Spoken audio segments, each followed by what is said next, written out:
Ladies and gentlemen, it's fucking Rob Black, and we are off to Never Never Land, and we gotta turn the fucking music down, or we'll get fucking flagged like we always do for playing the goddamn music. I gotta unbend my fucking beating stick, for Christ's sakes. Hold on. Fucking thing. Alright. Alright. Listen, I got baseball bats. But if I start busting out with the fucking baseball bats, for Christ's sake, I won't have a fucking office left. There'll be fucking, this will be broke. There'll be fucking holes in the wall. Everything will fucking be broke. I can't do that. So, you guys, we gotta go with the little stick here. How's everybody doing tonight? This is the Rob Black Show. I'm your fucking host for the next 2 hours, about 2 hours. And my name is Rob Black. Sometimes they call me El Diablo. Sometimes they call me El Negro. Sometimes they call me El Chupa. Sometimes they call me, I don't even know. But listen, at the end of the day, they just call me fucking delicious, okay? That's what they fucking call me. They call me delicious. But I gotta tell you that, oh, Christ. Oh, man. Someone better fucking check my shorts on that one. Jesus Christ. Woo! Might have to use this rag to wipe my asshole with that. Anyways, wow, that's brutal. Just came back from a meal. Oh, gosh. God. My fucking eyes are fucking watering right now. Seriously, I'm not bullshitting. My fucking eyes are watering right now. No, I don't think, Katie goes, did you just shit yourself? Hold on. No, it's clean. Whew! But just the air that is still hovering in these pants. My hand smells like I just dipped it in a cow's asshole. All right? Oh, it's bad. Bad news for me. Bad news. It's the Rob Black Show, and we're here, and we're taking on to a lot of things tonight. I'm feeling like this could be one of them crazy nights. Seriously. This could be one of them horrific, crazy nights that really just turns into a fucking train wreck. Yeah, I'm serious. It feels like one of those train wreck nights that just fucking go off the deep end, where we have a game plan and we have an agenda, like I have right here, and all of a sudden it winds up just shit in the bed. That's what it feels like right now. That's what it feels like. It feels like it could be a train wreck night, but I'm going to try not to have it be, and we're going to try to stay on course. Okay, we're not going to be like the Malaysian Airlines that veers off course and gets lost in the middle of the fucking ocean, okay? We're not going to be like them stupid sons of bitches. We're going to try to stay on course. If I start to veer and start to turn, bring me back, all right? Bring me back to the center. Don't let me get off course, okay? Please. Don't let me get off course.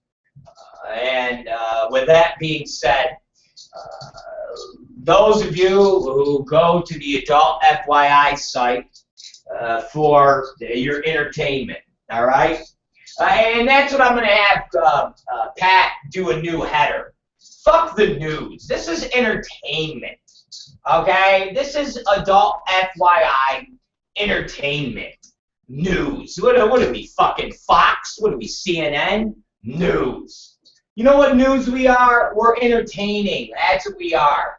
If there's news that happens, like somebody gets AIDS, then we'll talk about it.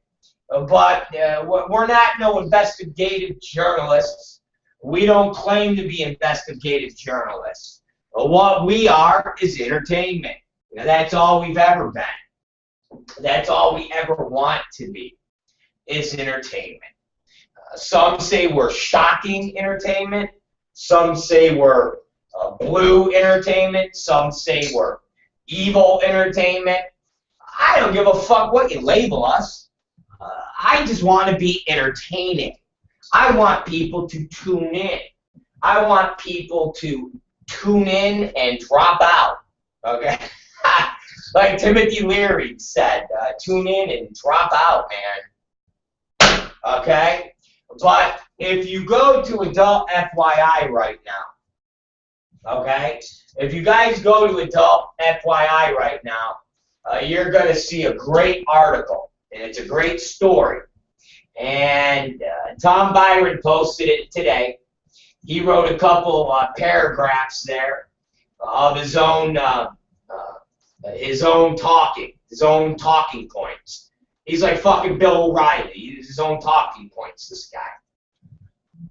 And if you go there, and I feel good about this right now. I know you guys are going to say I sold out. You guys are going to say I sold my soul. But hey, I feel good right now.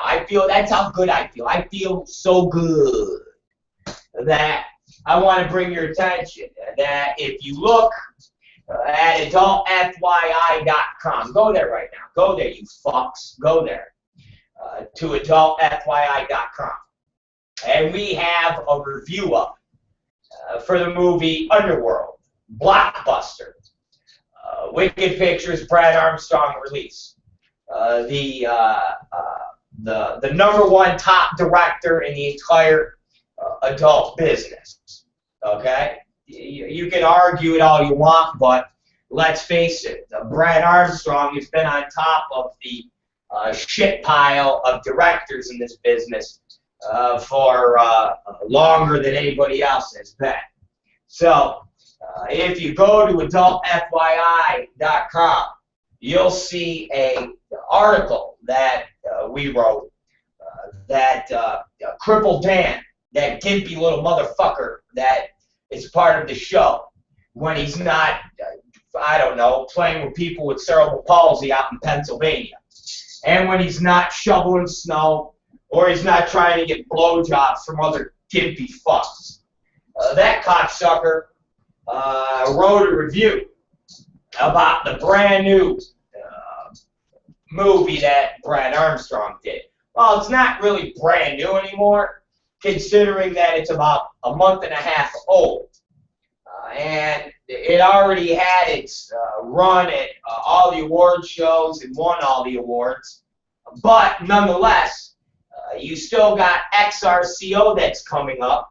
And I'm sure Underworld is part of that when it comes to awards. So it hasn't been all for nothing. But Brad Armstrong was nice enough to give Crippled Dan, the little cheap fuck, a copy of Underworld. And said, here you go, you crippled motherfucker. And Crippled Dan proceeded to take 2.5 fucking months to write a review for it. But hey, better late than never. And today we got the review of the movie Underworld. And we posted it online. And as always, I gave a little pre-ramble. Okay, not a preamble, but a pre-ramble. And that pre-ramble basically stated the fact that some of the people that don't know, and I want to educate them, or some of the ignorant ones, I want to educate them, that I don't have a dog in the fight. Okay? As Mel Gibson would say to the reporter that was busting his balls. I think it was Sam Rubin or somebody like that. And Mel Gibson said, "Do you have a dog in this fight? Huh? Do you have a dog in this fight?" I don't have a dog in this fight. Okay? I could give two shits who wins, who loses. My only dog in the fight is who could provide me with quality fucking entertainment. Alright? That's it. Our Roku channel is about halfway done. And when that son of a bitch goes live, I want people to sign up for it. I want people to buy it in droves. I want to have memberships go through the fucking roof. So in turn, my only concern is entertainment. That's all. Nothing else. And if something can entertain my audience, rather it's fat chicks, rather it's guys dressed in Edward Scissorhands, or if it's Brad Armstrong fucking a girl, I don't fucking care. I would like Jessica Drake to do a skit with Katie Sarwitz. I don't know if that's going to happen, but it would be nice. Nonetheless, we put up the review of Underworld, the blockbuster, and Crippled Dan wrote a good review. And it's probably the fairest, most honest review you'll ever get from a goddamn person in this godforsaken business. What I mean by that is, if you read a review on AVN, it's nothing but a manufactured, bought piece of manwin shit that somebody reads and goes, yeah, great, whatever. If somebody reads something online on Adult DVD Talk, it's the same premise, because ultimately, all those guys on Adult DVD Talk, like that little dog-eater chink, Vin, or whatever his fucking name is that reviews movies, all of them are fucking porn marks who go and hang out at the award shows and at the conventions, and if they do a good review, one of the girls will blow them. One of the girls will give them an old hand job in a limo or in a car. So ultimately, that's all bullshit. And it's hard to give a cripple motherfucker like Dan a hand job when he's rolling around in a fucking wheelchair with a piss bag. So unless you want a fucking bag of piss sprayed on you, there's no point of jerking them off. And when Crippled Dan gives you a review that's stamped by the Rob Black Show and all the people at Adult FYI, you know you're a fucking, you're a player. You know that you're a goddamn player, all right? You know that you're a motherfucking player. So, we did a review today. And, well, Dan did the review. I didn't fucking do the review. So Dan sent us the review, and we put it up on Adult FYI. And Tom Byron came into me earlier when I was working on the Roku channel with Anonymous, and told me that he tweeted it out to Jessica Drake and Brad Armstrong. And I said, oh, that was nice. I said, they ain't going to fucking respond. It hurts me inside, but they're not going to respond. They never respond. And they can't take a joke. They can't be part of the game. And in turn, they're just sourpusses. And whenever I say things about Jessica Drake, which have never been bad, I've never called her ugly, I've never said she's skanky, I've never said anything except nice things. I question some of the projects she does, like making fat girl movies, and I've made good routines out of her licking Kelly Shabari's fat, smelly, ham-reeking pussy, and I found that entertaining. Now, if Jessica Drake can't take a fucking joke, what do you want from me? I've made jokes that Brett Armstrong was going to throw around the house and move Jenna Jameson in, and Jessica Drake would have to move in with Katie Summers, and they would be the new odd couple. Thought that was a funny joke. It was a great bit. It's one of the first bits that are on the Roku channel right now, for Christ's sakes. It's fucking hilarious. I guess they didn't take that too kindly or too funny. I'm fucking sorry. Okay, I'm sorry. So I just blew off when Tom Byron said that he sent the tweet out and the article to Brad and Jessica. Well, on the way back from our meal, which was steamed chicken along with broccoli and carrots and cauliflower and spinach. And I could feel that festering inside my belly and inside my asshole, and that's what's building up the gas. I asked Tom Byron when I was getting ready for the show, I said, did you hear anything from Brad or Jessica? And as I said, no, right? And he went, yeah, no. And I go, they ain't ever going to respond to an article like that. And I go, they're just not part of the system. They take themselves way too serious. They're that type of couple that you wish you could be a fly on the wall to see how they really are, because they maintain this fake facade for so long. And to ever really see the true them is something that you'll never get a glimpse of, even though you get more of a glimpse of Jessica's true self, considering that she was married to Evan Stone. And if anybody knows Evan Stone is a fucking degenerate fuck. And if she married Evan Stone, there's got to be a little craziness going on in Jessica, because Evan Stone is completely out of his fucking mind. So that's the only indication. Brad, on the other hand, was with Jenna Jameson when Jenna Jameson was on the top of the game. She was on the top of the heap, and she hadn't become completely nutso. She was still a special little tulip, a special little flower that hadn't gone completely fucking schizophrenic. And right before I pushed the record button on the mechanisms to bring our feed out to all of you, and Tom Byron was whispering, because he knows that I don't like to have great distractions during my prep time before the show. And I said, what? What? And he went, Brad tweeted you back. And I said, get the fuck out of here.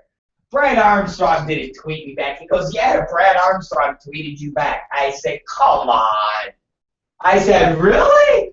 He said, yeah. I said, oh my God. He goes, I'll send it to you. So, ladies and gentlemen, I guess there is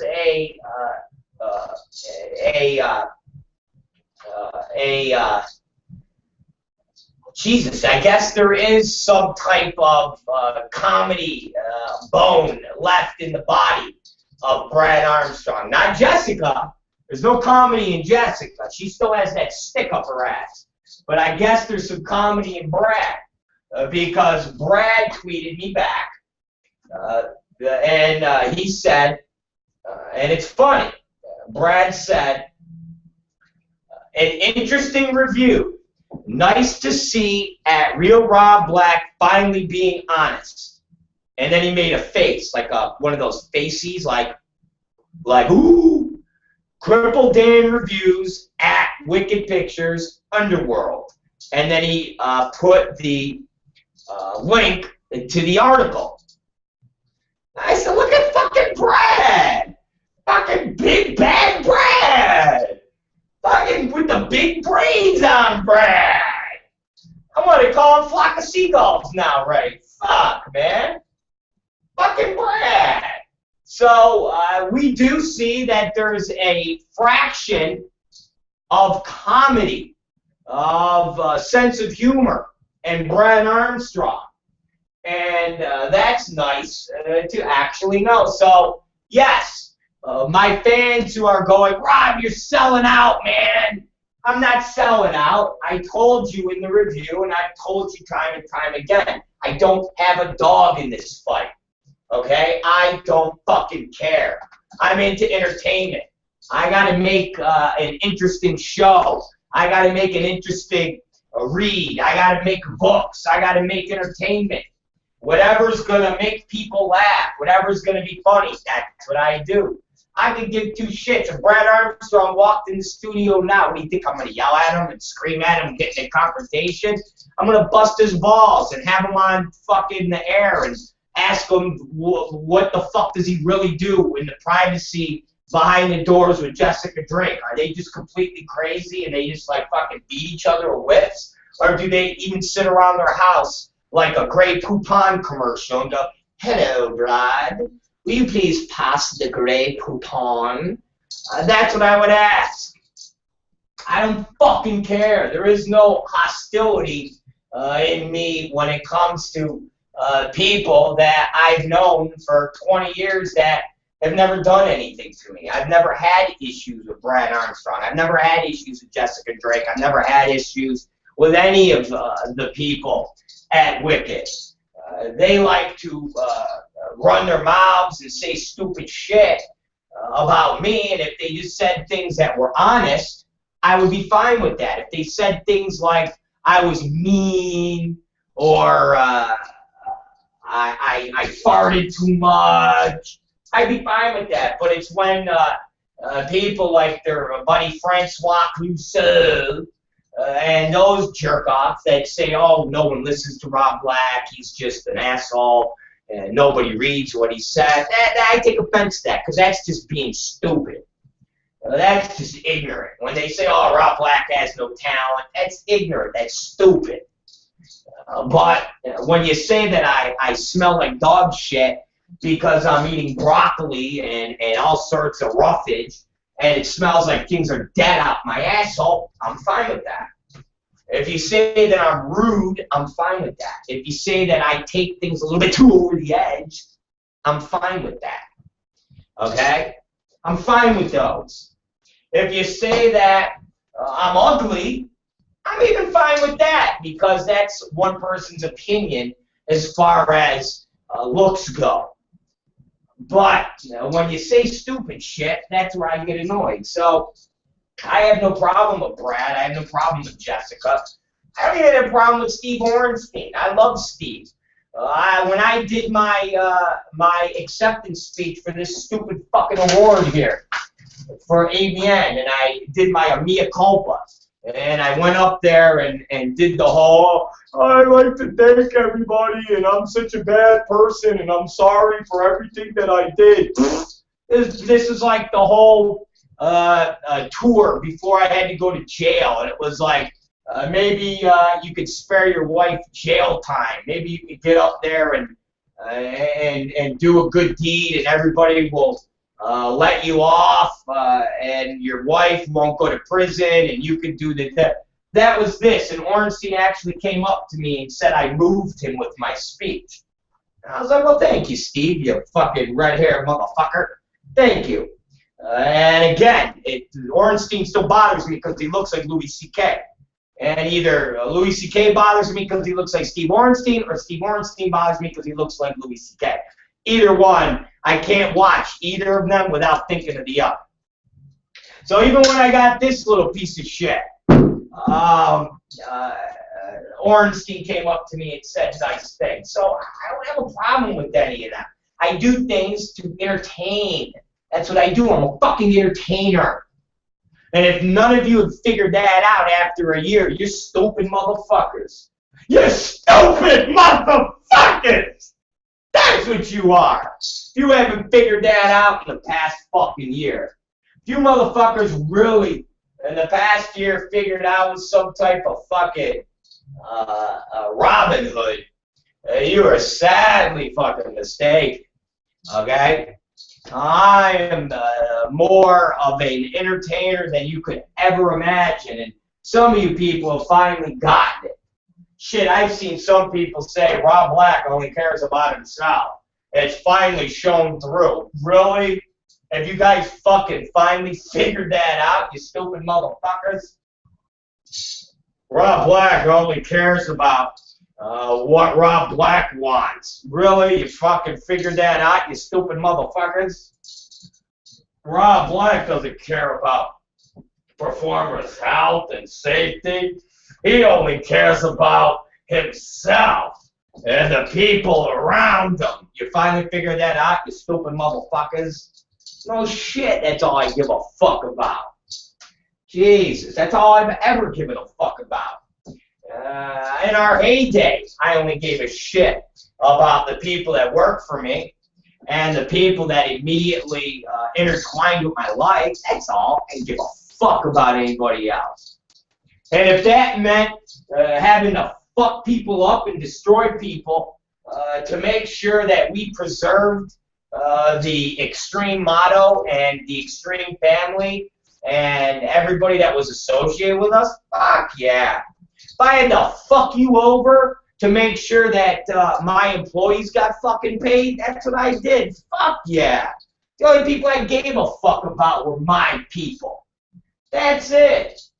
From every time I refied my house to every fucking goddamn maneuver I pulled was for my people. That was it. That was it. It was for my people. From day fucking one, it was for my people. That's all. And I at least applaud Brad Armstrong, who finally gets it. And let's give him a clap right now for finally getting with the program and understanding what this program is all about and what it means. And I would like to give a big shout out to Jessica, and I wish she would get along and go with the program, because I've got a lot of things that we can do with her and Katie Summers that could be hilarious. And if she could just break away for 1 second. I want all the hands. I want all the hands. I want all the hands. I want all the hands. I want all the hands. I want all the hands.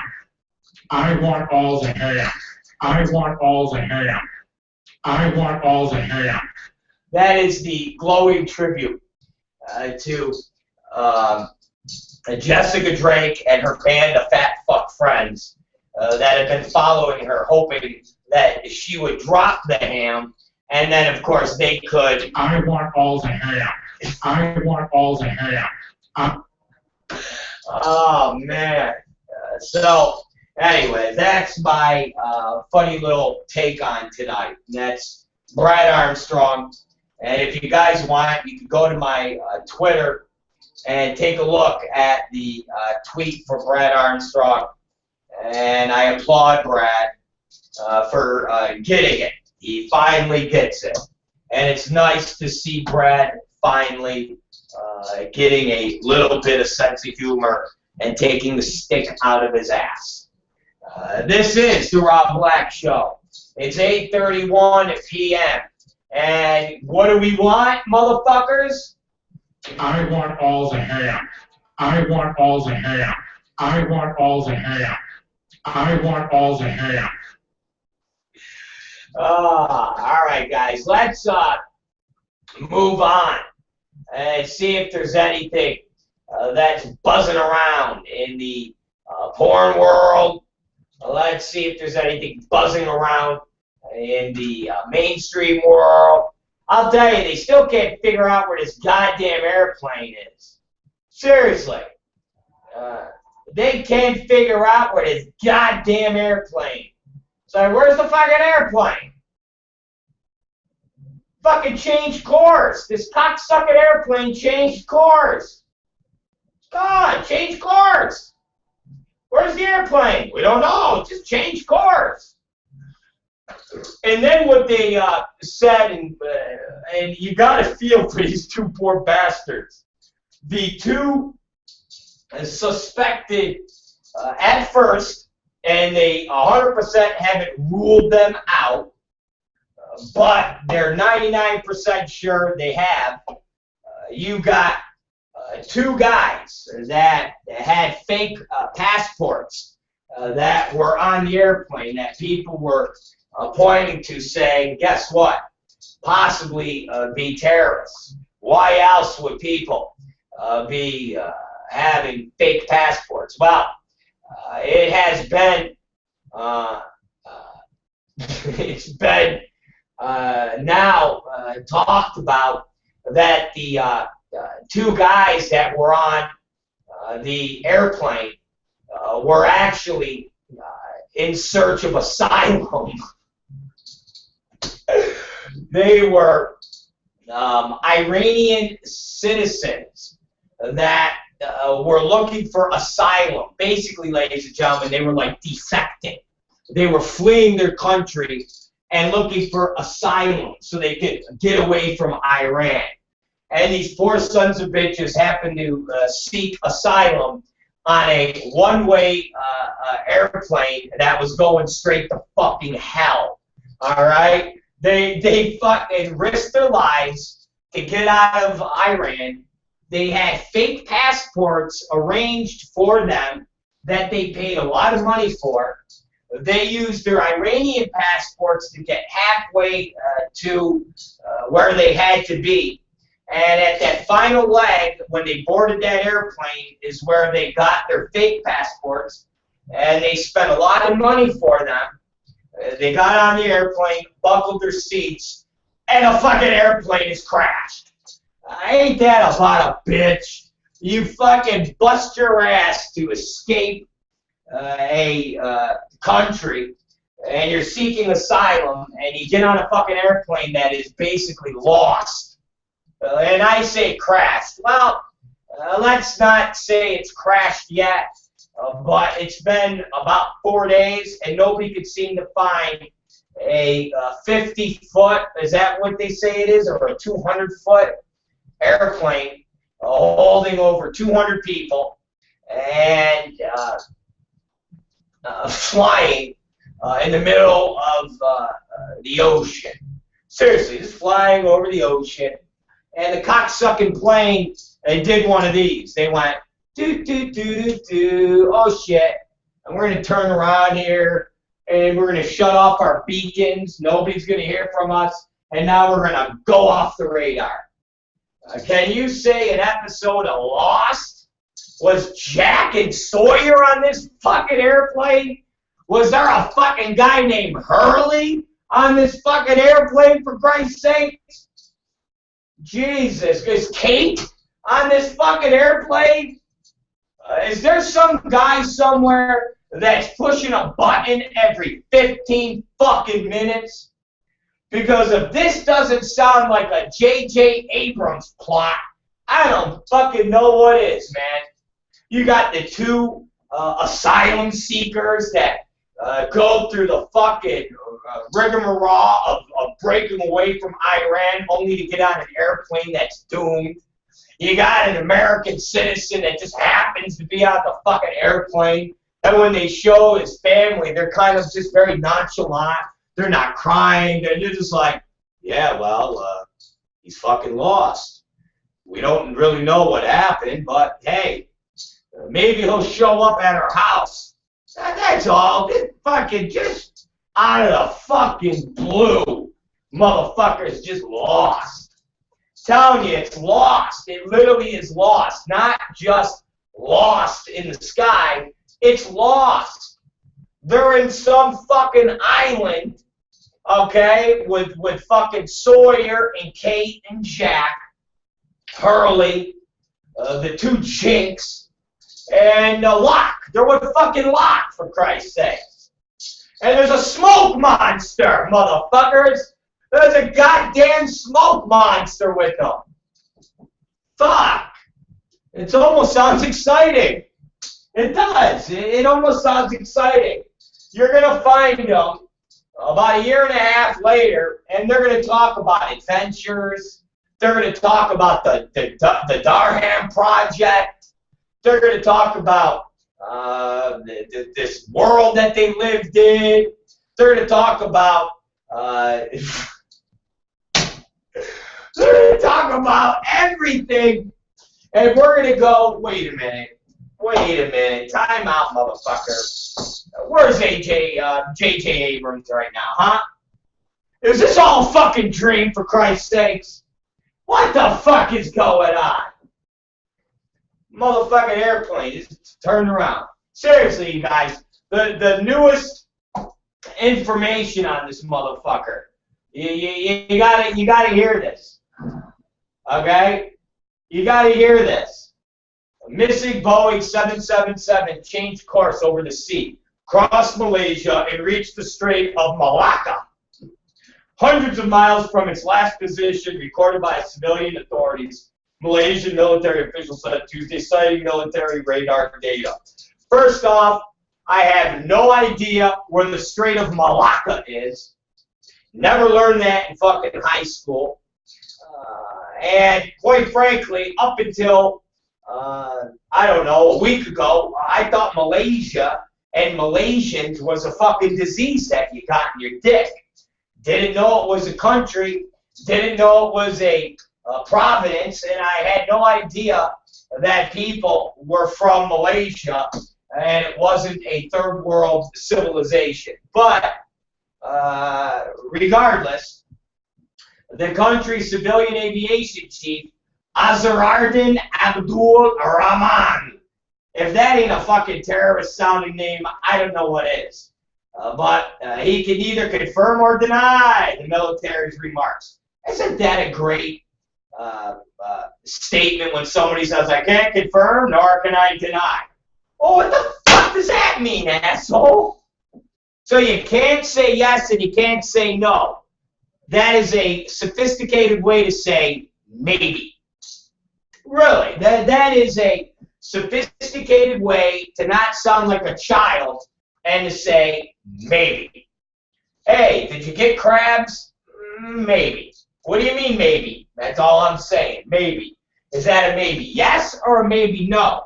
It's just maybe. Do you got AIDS? Maybe. Is that a maybe yes or a maybe no? It's just a maybe. Okay. Did the Malaysian airliner change course? I can't confirm, nor can I deny. So what you're saying is maybe. Yeah, I can't confirm or I can't deny what that means. But if we were a bunch of kids on a playground and eating sand, yes, I would say maybe. Okay, thanks, Abdul Rahman, you fucking terrorist. Okay. There is a possibility of an air turnback. We are still investigating, looking at the radar readings, but it's possible that the radar readings are not definitive, especially if the plane was malfunctioning. Alright, so you're not too sure if the fucking readings are showing correctly that it turned around. You think it turned around by the readings that you're looking at. It sure the fuck looks like the cocksucker decided to, like, just turn around. He was like, oh shit, smoke monster, let me turn around. Let me fucking turn around. It's the smoke monster. It's the smoke monster with a lock. Let me turn around. Alright. He turned around. And these developments added mystery to one of the most puzzling aviation incidences of recent time. Really more troubling than Amelia Earhart, motherfuckers? That bitch is still lost. Every fucking other fucking week I see an Amelia Earhart story on Mysteries Unsolved. Between Amelia Earhart and D.B. Cooper, the fuck? This is going to be one of those things, all right? You got D.B. Cooper, Amelia Earhart, and the Malaysian 777 just disappeared in thin air. Maron, okay? Maron. So, why is the Malaysian Airlines flight apparently not transmitting signals detectable by civilian radar? Why its crew was silent about the course change, and why no distress calls were sent after it turned back? The smoke monster, motherfuckers! That's why! The goddamn smoke monster! Okay? That's the only explanation. Smoke monster, lock, and the fucking FBI agent attached to Kate with the fucking briefcase. That's what we're fucking figuring out. Now, there's a bunch of experts that have been working on the assumption that there was a catastrophic event on the flight. All right, I'm with you on there. Such as an explosion, an engine failure, or a terrorist attack. Extreme turbulence, pilot error, or even suicide, like Jake Malone. The director of the CIA in Washington said, hey, he ain't even being able to rule out terrorism. Okay? Now, a flight MH370 carrying 239 people took off from Kuala Lumpur. Don't even know where the fuck that is. That has Smoke Monster written all over it. At 12:41 a.m. Saturday, bound for Beijing. Authorities initially said its last contact with ground controllers were less than an hour into the flight. At a height of 35,000 feet, when the plane was somewhere between the east coast of Malaysia and Vietnam. But,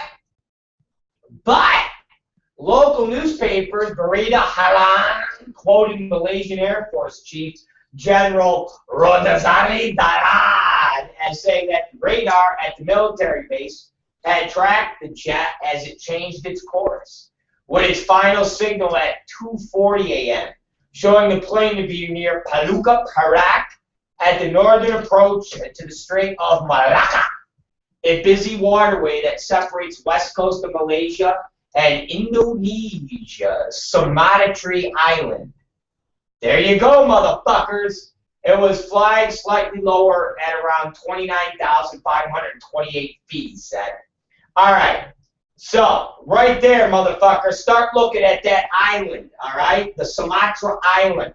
These motherfuckers are on the Sumatra Island with Locke, the Smoke Monster, Jack, and fucking Kate and Sawyer. That's where they are, motherfuckers. And J.J. Abrams on there writing the fucking story as they go. Somebody call J.J. Abrams. Where the fuck has he been, that little motherfucker? Call J.J. Abrams. He knows where this fucking exact coordinates are. He wrote the fucking thing. Jesus Christ. All right? Man. Authorities said earlier the plane may have tried to turn back to the Kuala Lumpur, but they expressed extreme surprise that they would do this without informing ground control. Of course they're surprised, because there's a fucking smoke monster. The search was initially focused hundreds of miles to the east in the waters of Vietnam, with more than 40 planes and ships from at least 10 nations searching the area without finding a trace of the missing aircraft. Again, can you say Smoke Monster or Amelia Earhart? Or D.B. Cooper? Because all three of them is a fucking mystery. Smoke Monster, one of the greatest ABC shows on TV, lost. Amelia Earhart, nobody's ever heard from or seen. And D.B. Cooper, that cocksucker jumped out of a fucking airplane with hundreds of thousands of dollars and nobody's ever heard from again. So, guess what? This Malaysian motherfucker is part now of a group of people that, quite frankly, are going to go down in the annals of history as what the fuck happened. So, the attention now will focus on the 777's electronic system as it charted its new course back toward and then across to Malaysia. A radar antenna on the ground sends signals. The antenna mounted on the rotating platform gets 360-degree signals. And at the end of the day, this fucking airplane was outfitted with a unique signal that tracks back to the radar stations. But it's only from a 60-mile radius. And so forth and so on. Basically, they cannot fucking figure out what the fuck to do. Now they have people coming out of the woodwork. This woman, Janti Ruse, who said one of the pilots, okay, Farouk Abdul Hamad, had invited two women into the cockpit, okay? And this wasn't on this trip. This was on a trip before. And Hamida and these two girls all hung out and smoked cigarettes and basically bullshitted while this plane was flying. So whatever proof that is to something being sinister, I don't know, but they decided to throw that in the article that these pilots had taken civilians with them up in the cockpit and bullshitted. I don't know if that's any proof to anything, but nonetheless, it's not protocol, and you're not supposed to have people chilling in the cockpit while you're flying a 777. But regardless, will that give us any answers? Hell no. Now, Interpol identified the 19-year-old Iranian Porat Nomanani Morada is not a member of a terrorist group.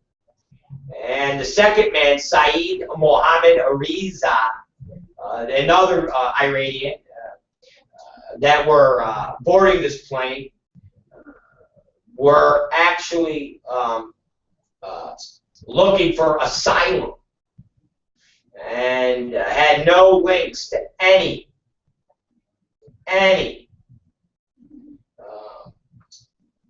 terrorist groups. But they're not going to rule anything out. And they still have not found anything that has to do with debris. And Lieutenant General Vo Van Tan, Deputy Chief of Staff of the Vietnamese People's Army, said authorities on land have been ordered to search for the plane, which could have crashed in the mountains or jungle. He said military units near the border of Laos and Cambodia have been instructed to search their regions. And so far, they have found no signs. So we must widen our search on land, he said. They can't even find a goddamn plane. It's fucking amazing, I'm telling you. Smoke monsters, I say. Smoke monsters. Okay? Smoke monsters. Smoke monsters. Smoke monsters, Amelia Earhart, and D.B. Cooper. That's all I can say. They even, one of my readers and listeners, the Smack, sent me an article from CNN that says crowdsourcing volunteers comb satellite photos for Malaysian Airlines jet. You, the person now reading the story, can help experts solve the mystery of what happened to Malaysia Airlines Flight 370, which disappeared over the open sea. In fact, thousands of aspiring Good Samaritans are volunteering their time to scour part of the plane's search zone using detailed satellite images posted online by Digital Globe, the Colorado firm that owns one of the world's most advanced commercial satellite networks. So many volunteers have joined the effort at the firm's website, with its pinpoint pictures of everything floating in the ocean, has crashed. It was a busy week for crowdsourcing, the internet phenomenon where information is gathered from John and Chain Q Public, people like you, and from your social media postings. This is a real needle in a haystack problem, except the haystack is in the middle of the ocean, Luke Barrington of Digital Globe told CNN affiliate. I will ask you to mark anything that looks interesting, any signs of wreckage or life rafts. The Digital Globe satellite photos taken 400 miles above the Gulf of Thailand can capture details small as a home plate. The challenge is finding the manpower to scour 1,235 square miles of such images on one of the Digital Globe's websites, tomnod.com. With more pictures to be posted this week from satellite above Strait of Malacca, said Abby Van Oom, an Elderman publicist retained by Digital Globe. That's where crowdsourcing comes in. Unbelievable, man. In many cases, the areas covered are so large and are things we're looking for that are very hard to find, and without help from hundreds of thousands of people online, you'd never be able to find them. One volunteer, Mike Server 43, found a fascinating image in a matter of minutes. The silhouette in the ocean has the scale of a Boeing 777-200, the same model of Malaysia Airlines Flight 370. His discovery can be seen on CNN image report, which is also a form of crowd surfing used by CNN. At first, I skipped past it thinking, nah, no way would I find anything that quickly. But then I kept scrolling back to it and thinking it myself, it does resemble a plane. I played the zoom on my browser a bit and took a screenshot at 200%, which is what I uploaded to CNN iReport, said Serberg, a manager of information technology in the Chicago area.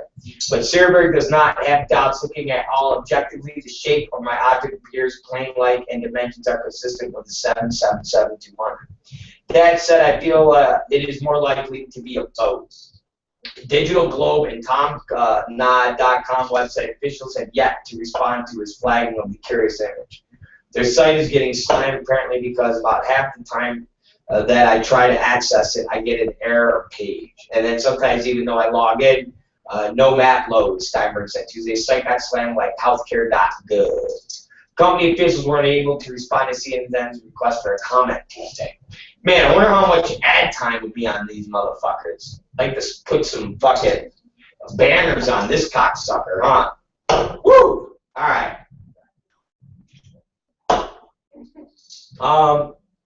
In response to Malaysian Airlines plane's disappearance, Digital Globe activated its subscription service to emergency managers, which provides online access to satellite images before and after the incident. The firm said on its website.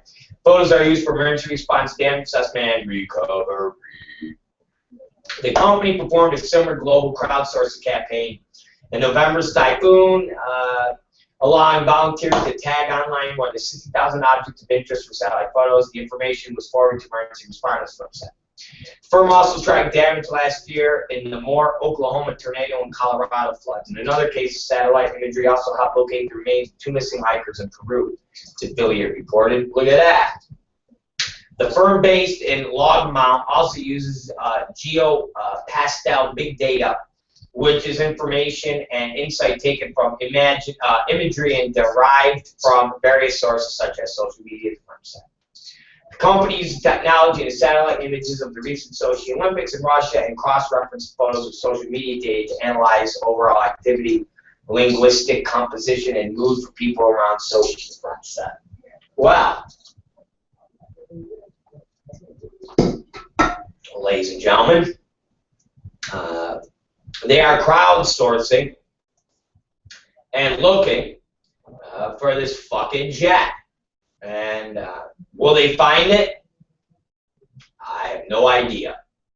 But if I had a family member on the jet, I'd be pretty fucking pissed right now. I'd be pretty fucking pissed, and I'd be pretty fucking annoyed that a huge airline craft like this just fucking vanishes in the middle of the night from the smoke monster and from some other fucking weirdo shit. And at the end of the day, and you know, Katie Summers said maybe it floated away. It might have went further or is somewhere else, and no one is looking further than where they are looking now. Really, Katie Summers? No shit. Wow, what a profound fucking statement she said there. No shit. I'm telling you, it's in the fucking jungle by the smoke monsters. All right? And if you would have watched fucking Lost, you would know what I'm talking about, but you never watched Lost. You didn't watch Lost. And I told you we're going to start watching Lost, because now you're going to be thinking to yourself, holy shit, This Malaysian Airliners is exactly from fucking Lost.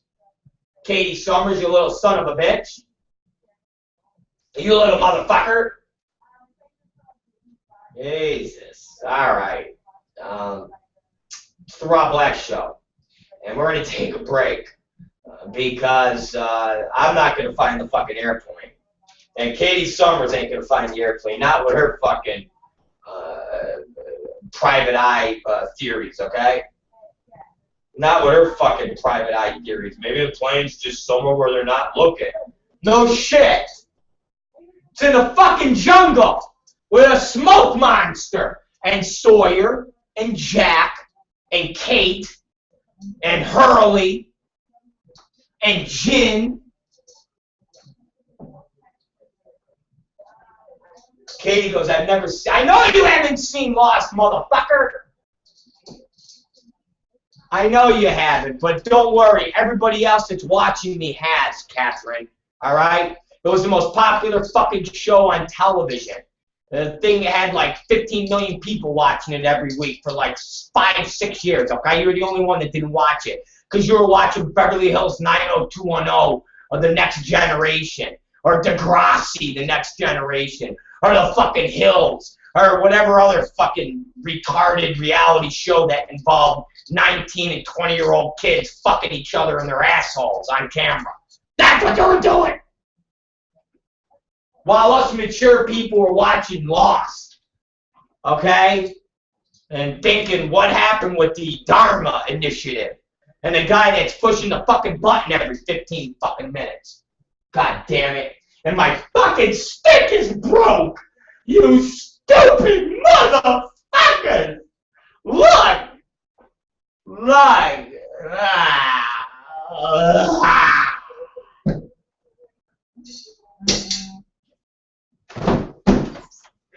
It's the Rob Black Show.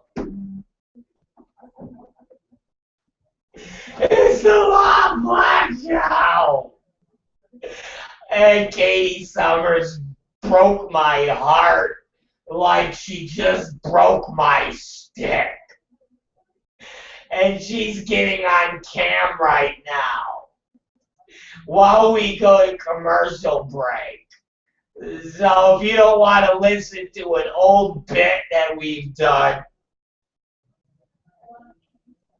and what if you don't want to listen to the Lost I did, or what if you don't want to listen to one of the routines we did in the old days, go watch Katie Summers. Because all she knows is somebody from Lost married Courtney Stutter, or Stoughton. That little 18-year-old cunt. All right, that's all she knows. Right now. So please, ladies and gentlemen, we'll be right back. And let's listen to one of our favorite bits. And as always, we're just like the History Channel. And when the History Channel brings you Nazis, everybody gets excited. Everybody smells ratings. Well, here at the Rob Black Show, guess what? When we want ratings, we smell Nazis. And so we're going to bring you Nazis right now. Okay? We're going to bring you Nazis. Strength through joy, goddammit, the Nazi report. It's the Rob Black Show. We'll be right back.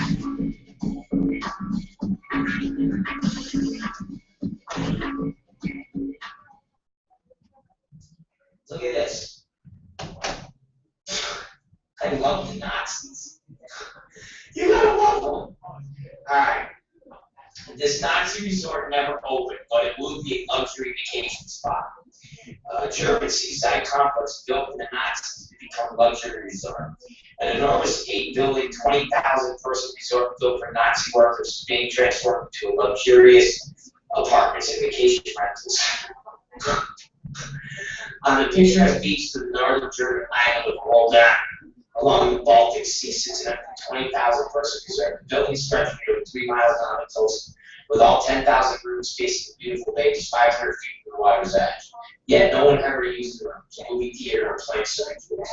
Toro, known by locals as the Colossa, was built from 1936 to 1939 as part of the Nazi program of strength through joy. I like that name, strength through joy. It's great. You know, you gotta admit, those fucking Nazis, man, they ruined everything. They really did. And what I mean by that is, you know, they got really great slogans that you can never use because everybody's like, it's so horrible. But think about that. Work will set you free. That Friday. I mean, that's a great slogan. You were the boss. Work will set you free, guys. Really, boss? Fuck yeah. The harder you work, the more money you're going to make, the more productive you'll be, and then you can retire, then you can own your own business, then you can have enough resources to go out into the open world and create your own business. See, there's definitely pros into the word work will set you free. If I'm sitting there in fucking school and I'm doing my fucking social studies and I go, I hate this shit, man. Teacher, I hate this. And the teacher goes, listen, hard work will set you free of this place. Because as you get older, you graduate from high school, the knowledge that you have, because you have a high school diploma, will enable you to go out and get a job. See, there's but the Nazis ruined it. They ruined it. They fucking ruined it. Just like they ruined it. They turned a beautiful word, a beautiful slogan into just death. Because we associate with fucking Saul Rosenberg sitting there in a fucking camp making hinges. And the fucking Nazi guy going up to him going, make me a hinge. And he's like, oh, no! Shit. Shit. And he's like, So in turn, we associate make me a hinge to work will set you free. And it's wrong. It's a fucking great term, man. Just like this one. Strength through joy. What the? That's a great slogan. Strength through joy. You get great strength through the pleasure and joy of life. It's awesome. And if you think about it, you do. Think about it. As you're being more joyful and life is going good and you're smiling and you're happy, what happens? You get strength. You're like, God, I feel so alive. I feel like I could fucking climb a mountain. I feel like, again, nothing wrong with the concept. It's just the execution, literally, that ran into some hard problems. So, fucking Nazis. Another thing they ruined, the Charlie Chaplin mustache. You do realize that that is the one facial hair that no matter what happens in the world from the end of time, you can never wear a little Charlie Chaplin Hitler-esque mustache. Ever. Alright? Ever. You can't. Never happen. Now, you can wear the Abraham Lincoln, even though it looks stupid, you still can wear it. You can wear fucking a big disco porn mustache, no problem. You can wear a Fu Manchu. You can wear this goofy fucking thing. There is literally anything you can wear as far as a mustache goes, except for the Hitler mustache. But yet, Charlie Chaplin wore it. And if you wore the Hitler mustache, someone would be like, whoa, bro. You'd be like, hey, man, Charlie Chaplin. And they're like,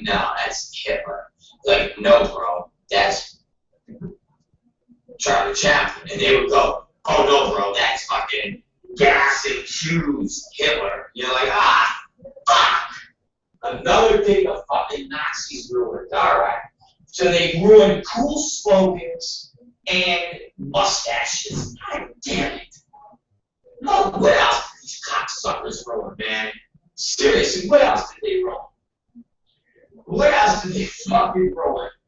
Let's see if there's any other shit they fucking ruined.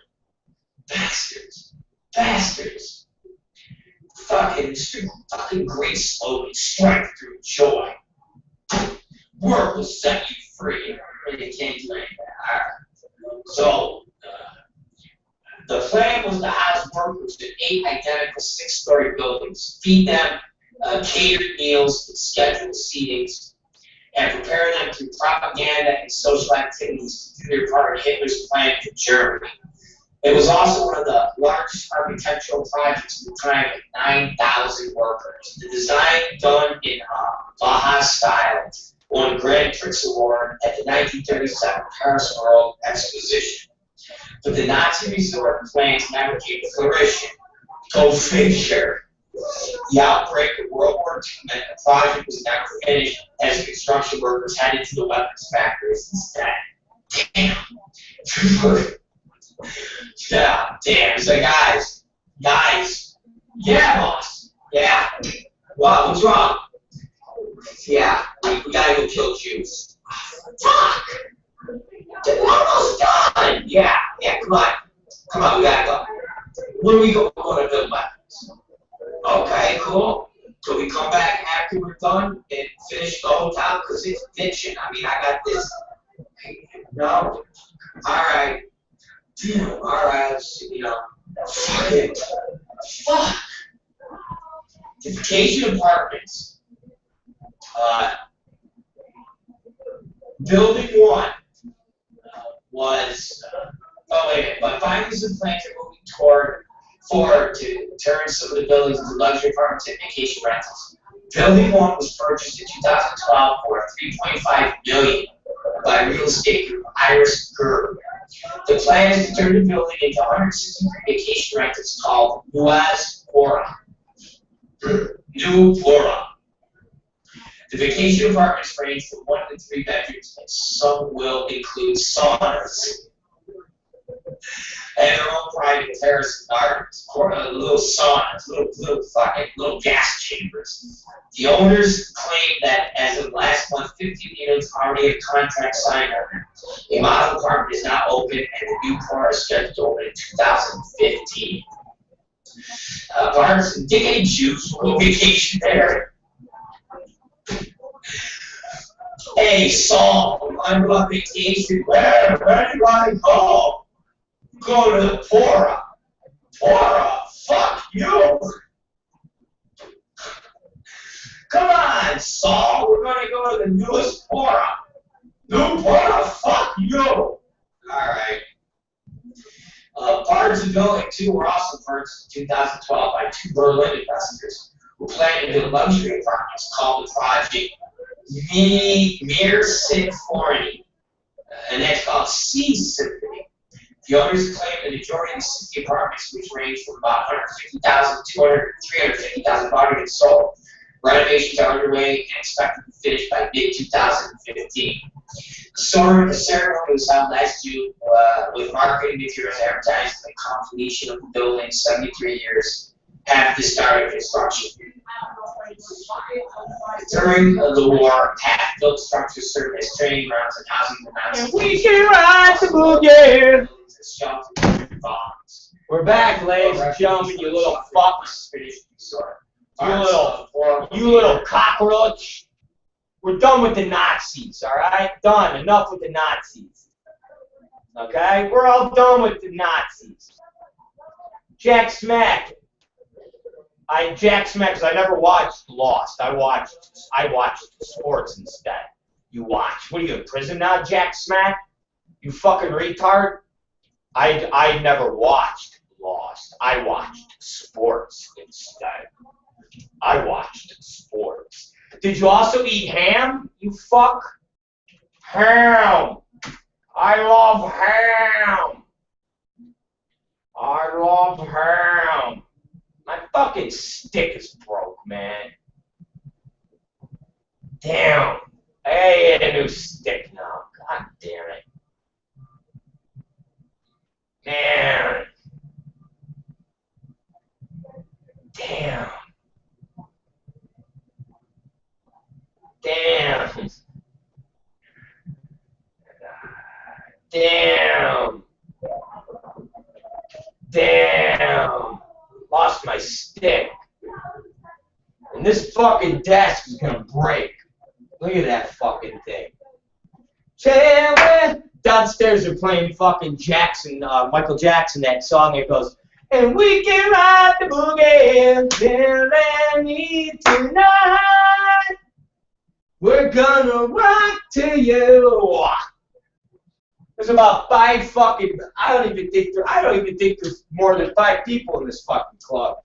Because I know 4 of these cars are stripper cars. What is there, fucking 1 person in this fucking club?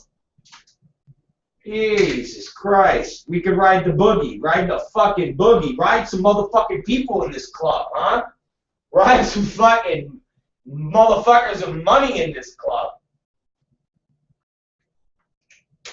There's broke motherfuckers in this motherfucker. Alright? You can ride the boogie. Share with me tonight. You're gonna jerk off on you all night. You're gonna jerk off on you all night. You're gonna play with your balls all night.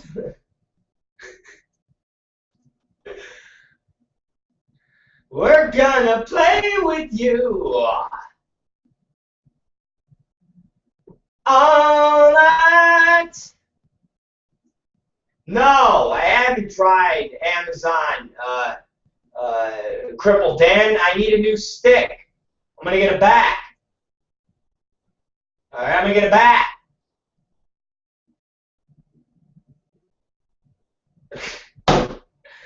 Jack Snacks have never been arrested, yatch. Tell them dumb whores to shut the fuck up. I can hear them all the way up here. No shit. You can ride with me all night. We can ride the boogie. You know, I'm going to be serious for a minute. People are like, Rob, are you really bullshitting us now?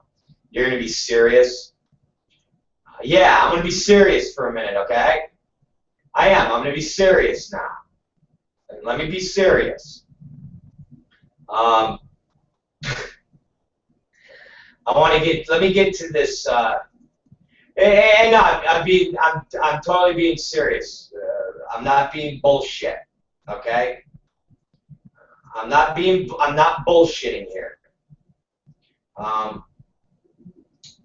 And I seen this on Yahoo, and it's been all over the news wires, and it's pretty fucking disturbing. And I'm not real sure why. I guess I'm not sure why people are talking about it. I'm not sure why this person is actually coming out and saying anything about the situation. I don't know. I'm serious. And this isn't meant to be necessarily a comedy bit per se. It's more of a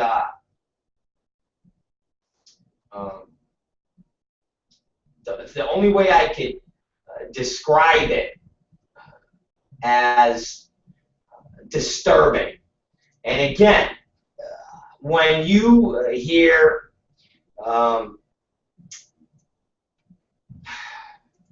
I'm trying to think. I'm trying to think. An example.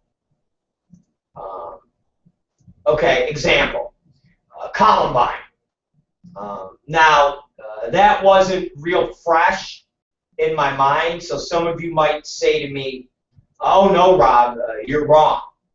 You're wrong about that." But to my best of my recollection, I don't remember the family of the Columbine kids volunteering and putting themselves out in the public eye and wanting to meet with families of the children that sick fucks murdered. Now, maybe they did, but my recollection, that never necessarily happened. I think they kind of went under the radar when all of that stuff went down. Trying to think of some other horrific times in our lives that we've had unthinkable acts committed against innocent people. And again, I don't recall families running around and wanting to meet with the other families of the people that their loved ones just murdered. Now, recently, what has been transpiring in the news has been the father of the Adam Lanza, if I'm saying his name correctly. Adam Lanza. I'm looking for the exact way to pronounce this little piece of shit and his and the proper way to say this little cocksucker's name. The father of this Adam Lanza, and if those of you who don't 100% know who this Adam Lanza is, what that is the little piece of dog shit, the little fucking scumbag, the little cocksucker, the complete piece of human scum, the human waste. I don't even know how many words I can come up with and choose to describe the monster that went and killed 20 plus little children in the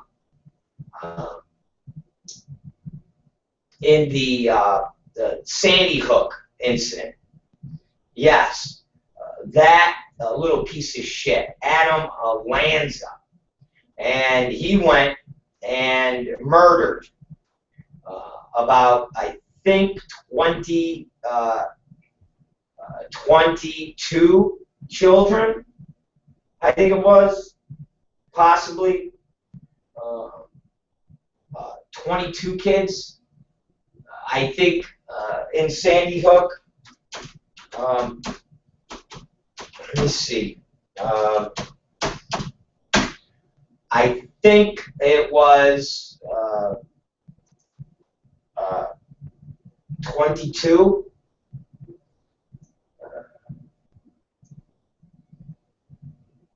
20 children, 6 staff members, and himself. It was 20. And then he killed his piece of shit mother. And the father, Peter Lanza, is now giving interviews, and I'm not real sure why. I don't know why this piece of shit is running around giving interviews. The only thing I can think of is he wants to do a book. He's trying to make money off his piece of shit son and the piece of shit mom and the piece of shit family that he is. Because what he needs to understand is that his fucking DNA, his sperm, created a disgusting little piece of shit that is a murdering cocksucker that killed children, okay? Little fucking babies. And as far as I'm concerned, this Peter Lanza, anything that he ever does for the rest of his life that could involve impregnating another woman, whatever child is going to come out of the sperm of that fucking dude is going to be a piece of shit, just like this Adam Lanza fucking garbage. And if you look at Adam Lanza, the fucking pictures of this kid look exactly like Peter Lanza, the father. So guess what? It's apparent that the DNA was very prevalent from the father into this piece of shit, Adam. And the murdering piece of garbage gene that was inside Adam is inside Peter Lanza. And as far as I'm concerned, Peter Lanza ought to go fucking kill himself. And that way we could be rid of the Lanza bloodline. Because the mother dead, so that DNA piece of shit won't fucking produce offspring. The little piece of shit Adam is dead. He at least fucking killed himself, this hunk of shit. And the only fucking bloodline to murdering psychopath that's left is Peter Lanza. And anything that this cocksucker is going to breed is going to be a murdering, okay? He's going to be a murdering piece of shit. That's all. That's it. He's going to be a murdering piece of shit. Whatever this fucking Peter Lanza creates. Take a look at Peter Lanza's face, and you'll take a look and see Adam Lanza in it. And Jack Smack said to me, he's been asked for months to comment, so he's finally decided to talk. Why? You don't need to talk, Peter Lanza. You're a piece of shit, okay? You created a son that went and murdered innocent children, okay? The worst fucking monsters in the world, okay? The worst fucking monsters in the world that have killed have never even fucking murdered 20 little babies. But Peter Lanza's sperm created a fucking murderer. Do you guys understand that?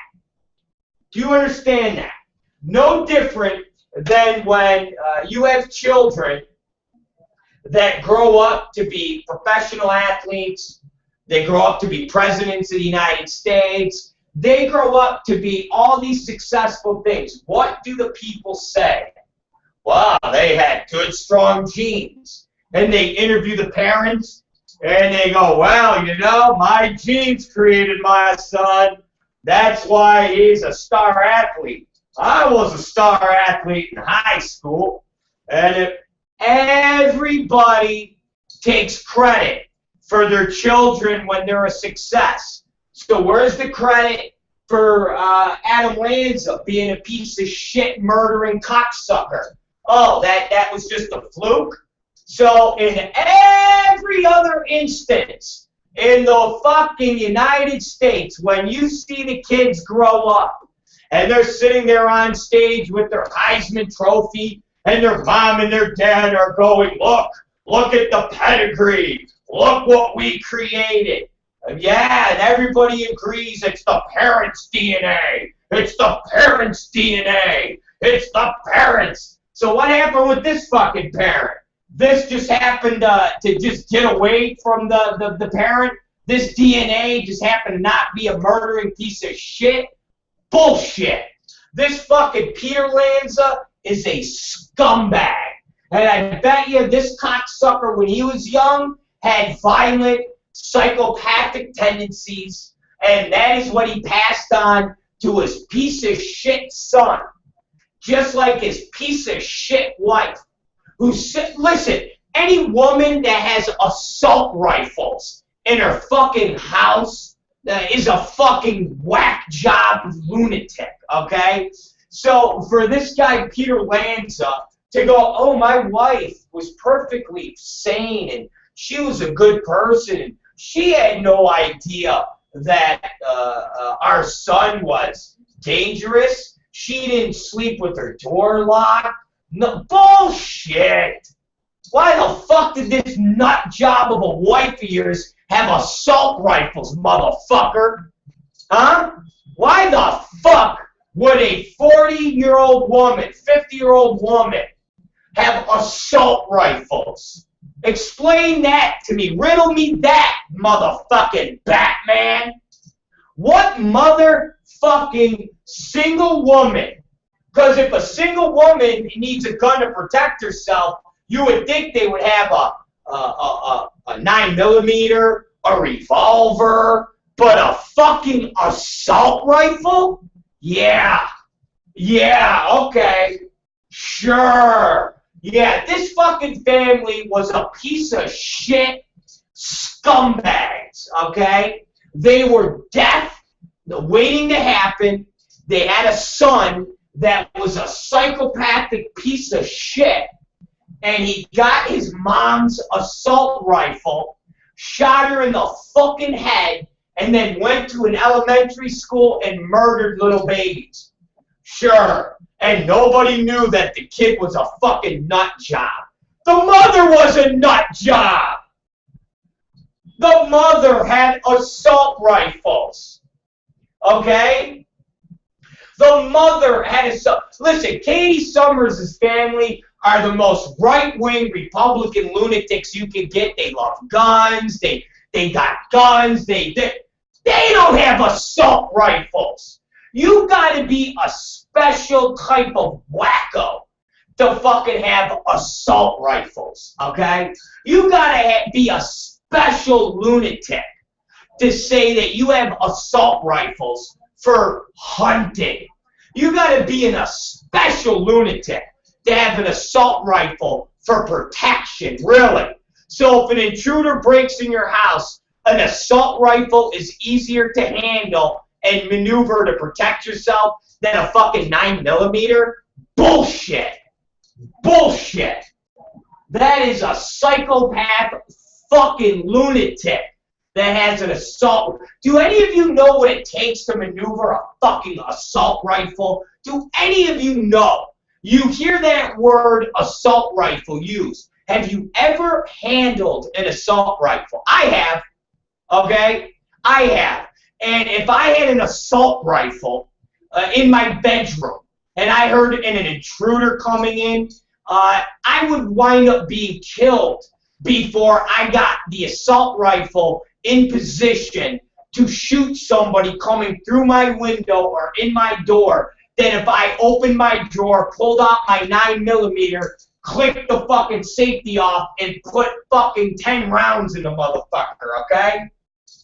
Only psychopathic, lunatic, gun, Republican freakazoids carry around assault rifles, all right?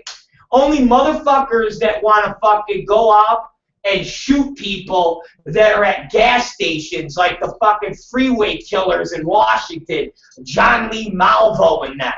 It's the only reason for an assault rifle, unless you're in the military. But if you need home protection, a 9mm, a 357, a fucking Walther PPK, I can give you a list of handguns that will put holes in motherfuckers that big, okay? An assault rifle is not something needed for a 45-year-old woman's home protection. Thank you very much.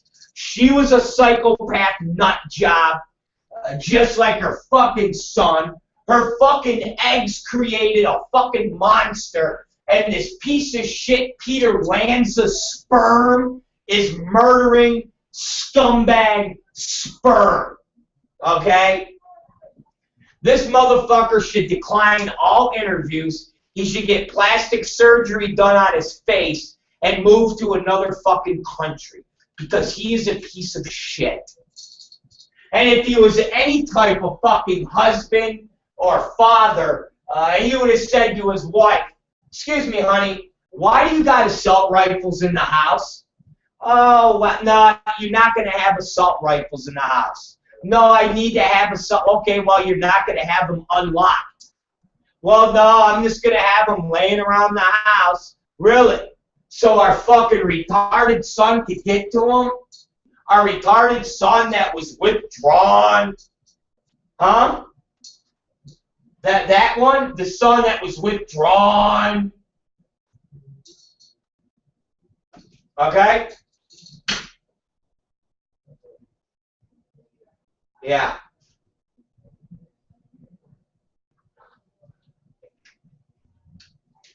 The asshole even says, "I thought my son was a normal, weird little kid, but by the time he reached middle school, it was crystal clear something was wrong." Really? Well, between middle school and the time he went and got your wife's assault rifle, put a bullet in her fucking head, and then went and killed a bunch of babies, don't you think maybe you should have fucking did something? Don't you think maybe you should have got the fucking assault rifles out of the fucking house? I mean, he says it. In middle school, he realized that something was wrong.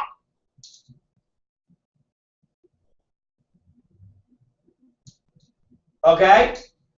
He says, social awkwardness, the uncomfortable anxiety, unable to sleep, stress, unable to concentrate, having a hard time learning, the awkward walk, reduced eye contact. You could see changes were occurring. Well, when those types of things happen, the best thing you want to do is let that person near a fucking assault rifle and ammunition and guns. Yeah. Again, the mom's a piece of shit. Thank God she's a fucking corpse. And the father, this cocksucker, is a piece of shit. And I wish he would fucking die. And I wish one of these families would take a meeting with him, and the fucking husband of one of the wives and the father of a dead child would get up and punch this fucking guy right in his fucking face and pulverize him right in the middle of the fucking room. Not to death, because I don't want the guy to go to jail, but just enough so the guy, Peter Lanza, gets deformed, okay? Gets to be a fucking deformed. Maybe cut off his fucking ears. Cut off his fingers, cut off his thumb. So when the guy has to play video games, he can never use the left and right controller ever again. Okay? The guy is a piece of shit.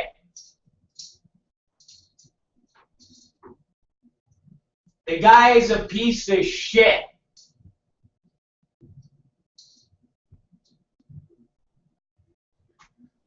Guy's a piece of shit. His fucking sperm is polluted. His sperm will always create a fucking murderer.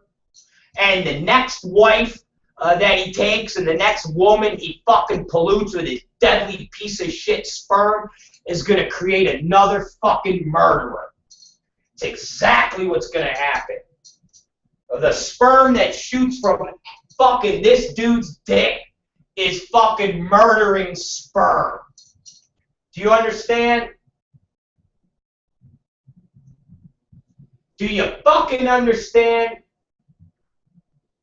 The sperm that comes out of this guy's dick is that of a murdering piece of shit. End of fucking story. And the wife is a piece of shit. That, my friends, are facts. Fucking 40-something-year-old woman with assault rifles in her house. Piece of shit. Piece of fucking shit. Whole family's a piece of fucking shit. Fucking Peter Lanza. Hope you fucking die. I hope you fucking die.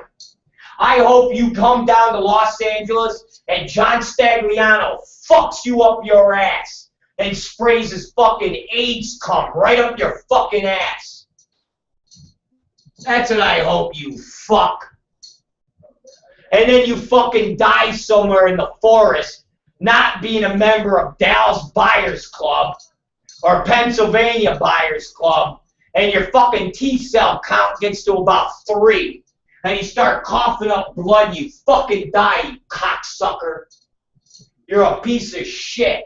Your fucking sperm is a piece of shit. And you ought to be fucking castrated, and your dick ought to be fucking removed. So you never produce another murdering piece of shit like that cocksucking loser piece of shit son you had, Adam Lanza. You fuck. You motherfucker. You're a piece of shit. You're a piece of shit. Hope you fucking die. Hope you fucking die. Your fucking sperm is piece of shit, deadly, diseased fuck. Pisses me off. Sitting there trying to eat my dinner tonight, and I'm seeing these people talk about an interview conducted with this piece of shit. Fuck that piece of shit. The only interview I want to hear is them talking to him before he gets his balls removed. Before he gets his dick fucking removed. So he can never fucking produce ever again.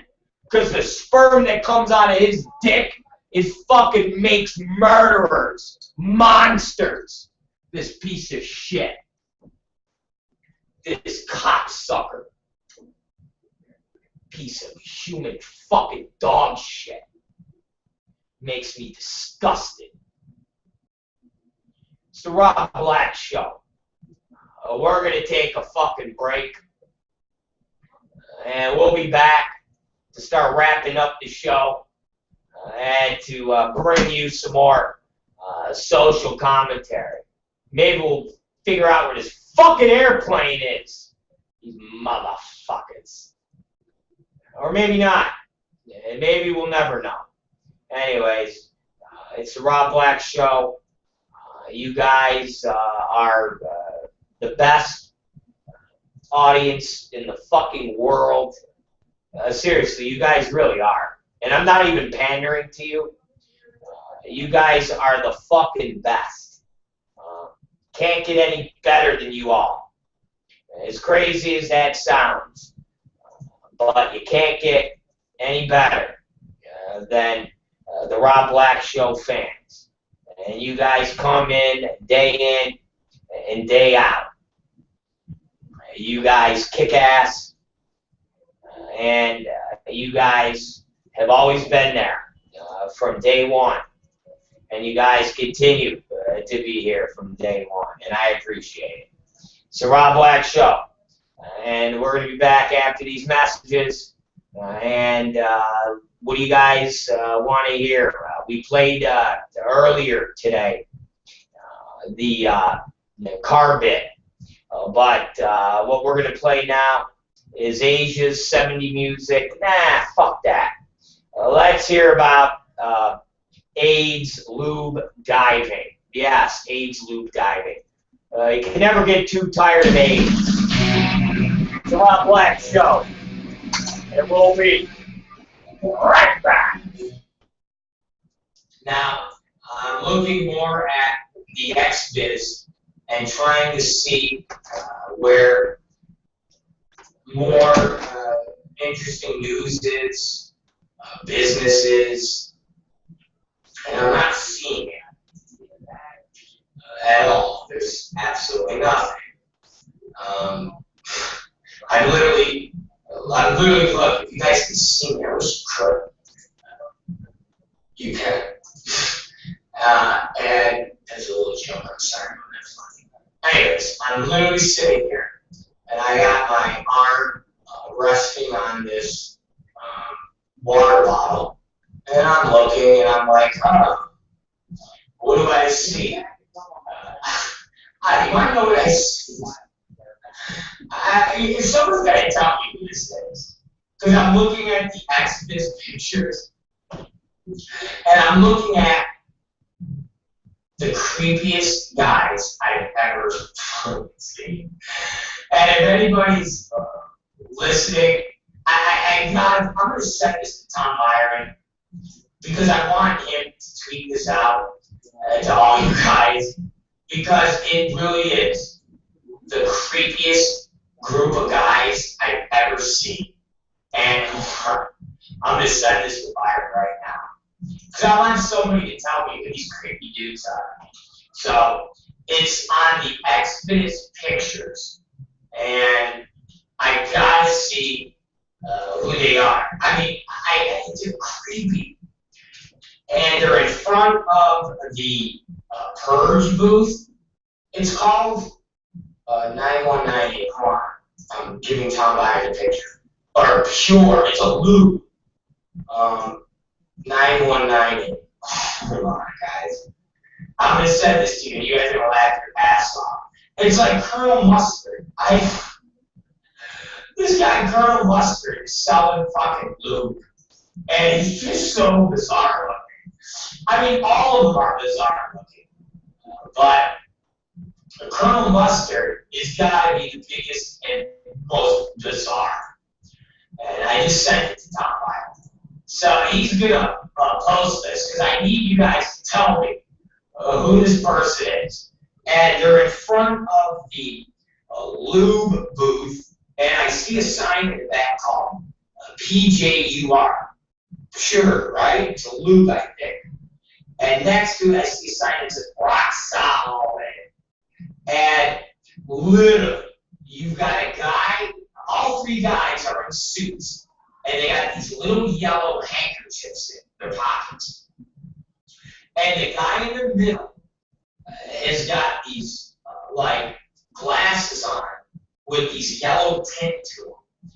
And he's got this goatee, but then he has a mustache that comes off like Wally fingers, or like Colonel Mustard with points on the end. And he's got like this scarf around his neck. And then to the left of him is another guy with a goatee and these glasses on. And he's wearing a light-colored jacket with a bow tie. And then the guy to the other right is a guy with a dark-colored suit jacket, the yellow handkerchief, bald, and glasses on. And they are the creepiest, fucking ugliest dudes I've ever seen. So I want Tom Byron to tweet this out on my account, and I'll have Katie Summers retweet it also. And I just wanted to say, who the fuck are these creepy dudes? That's all. And the XBiz novelty show.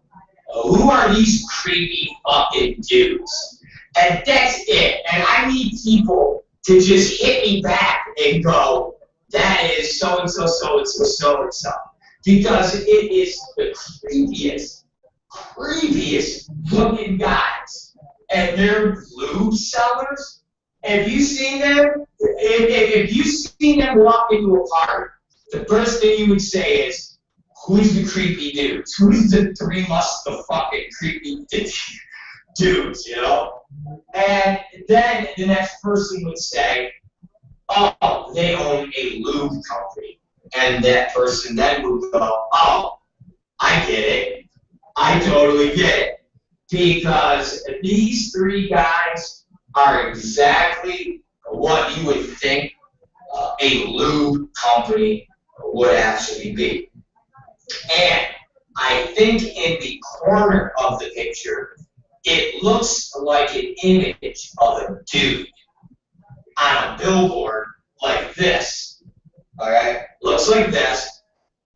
And he's like, looks like he's moaning in ecstasy.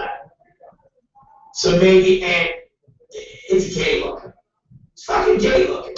So that also might describe these guys. I mean, listen, again, I don't want to be disparaging. I don't do that. But these three guys look like they would be running around the North Hollywood bathhouse with a fucking 10-gallon fucking can of lube. Just looking to lube up guys' assholes and just fucking dive in. Not with their dicks, literally dive in like they're swimming. Like they're literally jumping off a diving board into a swimming pool of just man ass. But just man, not with their dicks. Literally, they're like Greg fucking Louganis. They're on the top and they're like, ladies and gentlemen, it's the Three Purge Lube guys, and they will be performing the triple tuck somersault dive into the pool of man assholes. Let's take a look at Wilhelm. He's going first. And the dude with the glasses and the Raleigh finger mustache is like,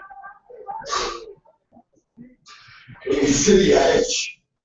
And he goes, and then turns. We're back, ladies and gentlemen. And dies. And just does this triple lunge fucking backflip right into a big man ass. Right in, man. Just look how thin I was. I was thinner then. Jesus Christ. I was thinner back in about 2 months ago. That was like a 2-month bit. Jesus, I was thinner. I was. I don't know. I'm trying to think what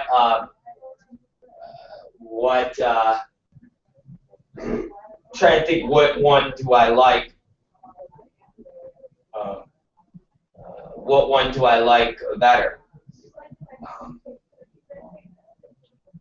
Why? If I like the, I'm wondering if I like my,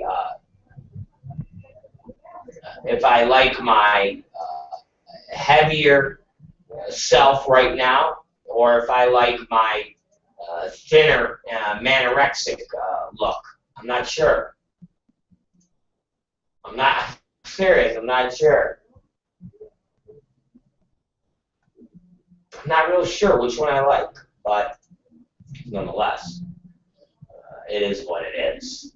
Anyways, it's great to, again, be back here with you guys. It's 9:51, and we are winding on down the show.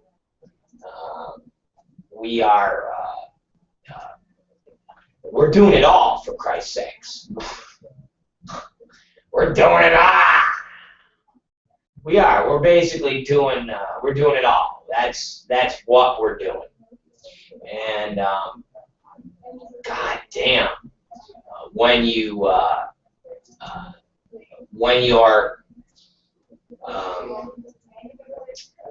doing this show every day and every night, and you're putting together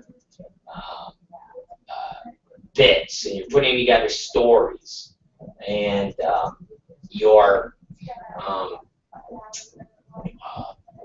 trying to entertain the audience. Sometimes you go a little over the line. You do. Sometimes you go a little bit over the line, and you think to yourself, oh my God, did I cross the line?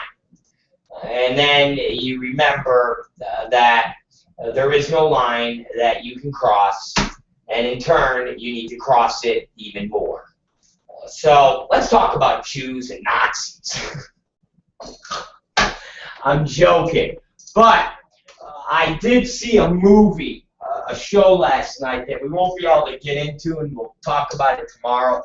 But it was this documentary on Netflix that Tom Byron told me to watch, and it was about the voting and the process of getting voting registration and getting blacks to vote in Mississippi, and the shooting of a activist there, a black activist, Metzger. His name was Metzger, and it was pretty disturbing. And it's when I say disturbing, again, it's one of those conversations that we'll have about what the black people went through and just the United States of America, and the fact that this happened here. It didn't happen in another country. It didn't happen in Nazi Germany during the war. It actually happened here in the United States. And it happened when the country was thriving and people were making money. And as a Republican will tell you, the good old days, you know, the good old days, when blacks were basically slaves, the good old days. Any Republican that you talk to will tell you they pined for the good old days. You know, the 50s, the 60s, that was the good old days of family values, and also having slaves and firebombing churches and the Ku Klux Klan, and you know that they dismissed that. And something that I seen one of the activists, one of the black activists say, and I never, again, it's one of those poignant movies that you watch and you don't realize shit until somebody says something that kind of sparks something in your head.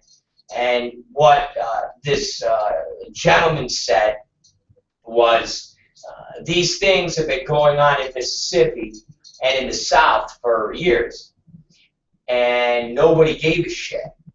And it wasn't until all these white kids from the North, from New York and New Jersey, went on down in these freedom rides and went on down to help the blacks get a vote in Mississippi. And it wasn't until they started getting beaten up on television, and it wasn't until they started getting fire hosed, and it wasn't until they started having dogs attack them that anybody did anything about what was going on in the South. And this black activist said if it wasn't for those white kids from the North, they would never have gotten where they gotten today. And he said actually it would probably still be the way it was back in the 60s, because it was only seeing white kids getting the shit beat out of them that the politicians actually acted, and people said this was outrageous. Up until then, the same stuff was going on in Mississippi, except that it was a bunch of blacks getting the shit beat out of them. But the minute the white people all across the United States were watching television or reading the newspaper and seeing a bunch of white kids mixed in with the black kids, and they were getting beaten with sticks, and they were getting beaten with clubs and getting fire hosed, is when they then decided that there had to be legislation and there had to be some military intervention and a Civil Rights Act passed. And I thought that was extremely honest and telling and poignant for somebody to actually say that, who was part of the civil rights movement, and somebody that was relatives to this Metzger guy that was shot in the back. And for somebody to actually attribute the movement and what happened in the South and the progress they made to a bunch of white kids up from the North was pretty, I don't know, it was pretty, I don't know, inspiring, because we're not really doing anything like that today, you know? I'm trying to get Shane Diesel not to make such an angry-looking face and a dick ad, but it was kind of in awe of watching these people give the credit to these 18 and 19-year-old white kids from New York that said, hey, let's go down there and get the shit beat out of us, and maybe then America will do something. And these kids did it. They came down to Mississippi and got the living shit beat out of them. A couple of them actually got killed. A couple of them were actually murdered by the Klan that the Mississippi authorities were involved with. And they killed some white kids because they came down there and laid down for the black folks. So, you know, the next time a black man says, what did the white man ever do for the plight of the black African-American worker and so forth and so on, before you say, hey, I voted for Obama, bring up Mississippi, because that is where a group of white kids from New York actually made a difference and took an ass beating and were murdered so that blacks could vote and blacks could get the rights to eventually vote a black man in the White House. So we'll talk about that movie more tomorrow when we have more time, because it's really a good movie. And the main character of it is this old racist whose father was the guy who shot this Metzger guy. And to hear him talk is just crazy. And he nigger this, Jew that, and I understand the Jew stuff. I'm joking, but just in talking about blacks, and he's like, damn, niggers, and you know, and the way they, you know, way you all are, and you're like, wow. You're like, Jesus, that is still prevalent in Mississippi right now. And they got a bunch of Klan people in their little Klan outfits. And the guy says, the documentary guy goes, would you take your Klan outfit off? And they're like, no, we won't show nobody what we look like. And I'm thinking, they're keyboard warriors, the Klan. There you go. The Ku Klux Klan members are like keyboard warriors. They hide behind a facade, just like these guys who hide behind their keyboards, and they don't want to fucking come out of the shadows, but they'll insult you and they'll play games behind a keyboard, but they'll never go out where they can get the shit slapped out of them because they're little bitch-ass hoe punk cunts. Just like a Ku Klux Klan member. They wear their little fucking hoods and talk about nigger this, nigger that, but they won't take their hoods off. So when you go, oh, there's the Klan guy, and smack them in the head, they won't do that. Because they're little bitches, they're little pussies. That's why. You never see no fucking people that hate ever walking out in public going, yeah, I hate niggers. They never do. Because they get fucking the shit slapped out of them. So it was just funny watching a bunch of these Klan guys in their little hoods. They even had a girl in the little Klan outfit. And the guy's like, would you show who you are? No, I won't show who I am.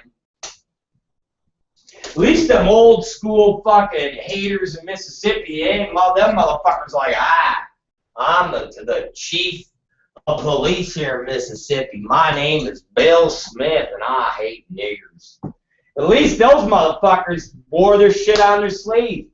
The fucking guy that was doing the interview, he don't fucking hide. He's the most racist motherfucker I ever heard. He don't give a fuck. But the new breed of Klan member and Nazi supremacist puss-ass bitches, they all fucking hide. They all fucking hide behind keyboards and hide behind little sheets. So it's a pretty good documentary, and we'll talk about it more tomorrow. We just don't have all the time to go over it tonight. So, anyways, it's the Rob Black Show, and we're going to sign off. We've had a fun and interesting evening talking about airlines, planes missing, talking about Brad Armstrong, talking about my asshole stinks from all the food and roughage I've been eating. And basically, we are at a point where we're going to go to the bathroom, drop off big old shit, and get moving on more of our work that we got to get done. So, without delay, ladies and gentlemen, okay? Without delay, ladies and gentlemen, it's great for all of you to be with us. You are all the best. You all rule. And we're signing off. And with that being said, let's take us out of here with something special, something poignant, something that means I love you. And it's not I want ham. It's not that. It's something we played earlier today, and it's a new motto that we're preaching, and it's called intolerance. Yes, intolerance. And this is our theme. It's the Rob Black Show, and we'll see you guys tomorrow at noon.